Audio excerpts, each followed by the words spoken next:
கீழடி. தொல்லியல் மற்றும் மரபு குறித்தான ஆர்வத்தை தமிழ்நாட்டில் புத்தாக்கம் பெறச் செய்த ஒற்றைச் சொல் கீழடி. தமிழ்நாடு அரசு தொல்லியல் துறையால் விரிவாக நடத்தப்பட்ட தொல்லியல் அகழாய்வு முடிவுகளில் நகர நாகரிகத்திற்கான கூறுகளாக சொல்லப்படும் செங்கல் கட்டுமானங்கள், வணிகம், தொழில்நுட்பம், எழுத்தறிவு, மேம்பட்ட சமூக வாழ்க்கை போன்ற அனைத்து சான்றுகளும் கீழடியில் வெளிப்பட்டுள்ளன. இந்த தொல்லியல் சான்றுகளானது 2600 ஆண்டுகளுக்கு முற்பட்டது என்பதை அறிவியல் அடிப்படையிலான காலக்கணிப்பு முடிவுகளும் உறுதி செய்கின்றன. இது மட்டுமல்லாமல் இரும்பு பொருட்கள், விலையுயர்ந்த மணிகள், பல வகையான மட்கலன்கள், நெசவு தொழிலுக்கான தக்களிகள் என தொழில்கள் சார்ந்த சான்றுகள் கீழடியில் கிடைக்கின்றன. மேலும் அரிடைன், ரவுலட்டட் வேர், ஷெலடன் வேர் போன்ற அயலக பானை ஓடுகளும் ரோம் நாட்டு நாணயங்களும் கிமு 5ஆம் நூற்றாண்டை சார்ந்த கங்கை சமவெளி நாணயங்களும் கிடைக்கின்றன. சுடுமண்ணால் ஆன விளையாட்டு சக்கரங்கள், வட்டச் சில்லுகள், தந்தத்திலான பகடைகள், ஆட்டக்காய்கள், சோழிகள் என பல்வேறு வகையான விளையாட்டுப் பொருட்கள் கீழடியில் கிடைக்கின்றன. அதேபோல குறியீடுகள் பொறித்த பானை ஓடுகளும் அதன் தொடர்ச்சியாக தமிழி எழுத்து பொறிக்கப்பட்ட பானை ஓடுகளும் கீழடியில் ஏராளமாக கிடைக்கின்றன. இதுவரை தமிழகத்தில் நடந்துள்ள தொல்லியல் அகழாய்வுகளில் செங்கல் கட்டுமானங்களின் எச்சங்கள் அரிக்கமேடு, காவேரி பூம்பட்டினம் போன்ற பகுதிகளில் கிடைத்திருந்தாலும் முதல் முறையாக விரிவான கட்டுமான பகுதிகள் கிடைத்திருக்கக்கூடிய இடம் கீழடி. இரட்டை அடுக்கு உலை, சதுர வடிவ தொட்டிகள், பல வகையான நீர் வடிகால்கள், உரை கிணறுகள் என நகர நாகரிகத்திற்கான கட்டுமான தடயங்கள் அனைத்தும் கீழடியில் கிடைத்திருக்கின்றன.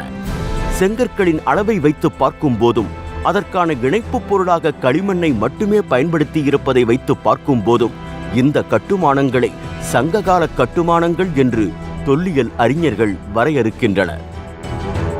தமிழர் பண்பாட்டின் தொன்மையையும் சிறப்பையும் பறைசாற்றும் இந்த சங்ககால கட்டுமான பகுதிகளை எக்காலத்திலும் உலகத்தினர் கண்டு வியப்பதற்காக இப்பகுதியில் திறந்தவெளி அருங்காட்சியகம் அமைக்கப்படும் என்று மாண்புமிகு தமிழ்நாடு முதலமைச்சர் அவர்களின் வழிகாட்டுதலின்படி தொல்லியல் துறை அமைச்சர் அவர்கள் சட்டசபையில் அறிவித்திருந்தார்கள்.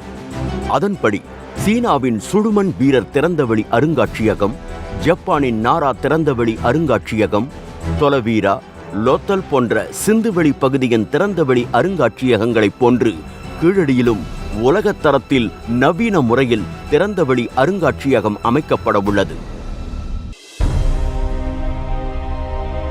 இதற்காக 4.5 ஏக்கர் நிலம் தொல்லியல் துறையால் கையகப்படுத்தப்பட்டுள்ளது.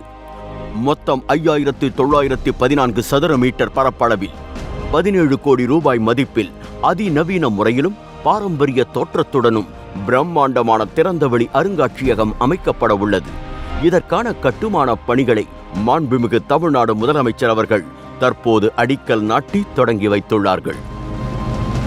கீழடி அகழ்வாய்வுகளில் கண்டெடுக்கப்பட்ட தொல் பொருட்களை அழகுற காட்சிப்படுத்தும் விதமாக கீழடியில் பிரம்மாண்டமான அருங்காட்சியகத்தை நவீன முறையில் அமைத்து 2023ஆம் ஆண்டு மாண்புமிகு தமிழ்நாடு முதலமைச்சர் அவர்கள் திறந்து வைத்திருந்தார்கள்.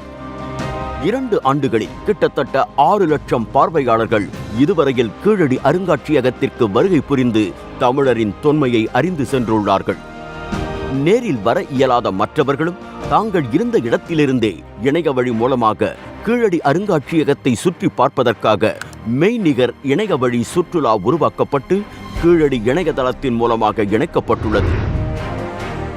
ஒட்டுமொத்த கீழடி அருங்காட்சியகத்தின் அனைத்து பகுதிகளையும் இணைவழி மூலமாகவே சுற்றி பார்த்து அரிய தொல்பொருட்களையும் அவற்றை பற்றிய தகவல்களையும் தெரிந்து கொள்வதோடு கீழடி அருங்காட்சியக திரையரங்கில் திரையிடப்படும் 15 நிமிட ஆவணப்படம், காட்சி கூடங்களில் காட்சிப்படுத்தப்பட்டுள்ள 2D மற்றும் 3D அனிமேஷன்கள் அனைத்தையும் இந்த மெய்நிகர் சுற்றுலா மூலமாகவே அனைவரும் கண்டுகளிக்கும் வண்ணம் உருவாக்கப்பட்டுள்ளது. கீழடி குறித்தான அனைத்து வகையான தரவுகளையும் உலகத்தினர் அனைவரும் அறிந்து கொள்ளும் வகையில் தமிழ் மற்றும் ஆங்கில மொழிகளில் வடிவமைக்கப்பட்டுள்ள கீழடி இணையதளத்தினை மாண்புமிகு தமிழ்நாடு முதலமைச்சர் அவர்கள் தற்போது தொடங்கி வைத்து உலக மக்களுக்கு உரித்தாக்கியுள்ளார்கள்.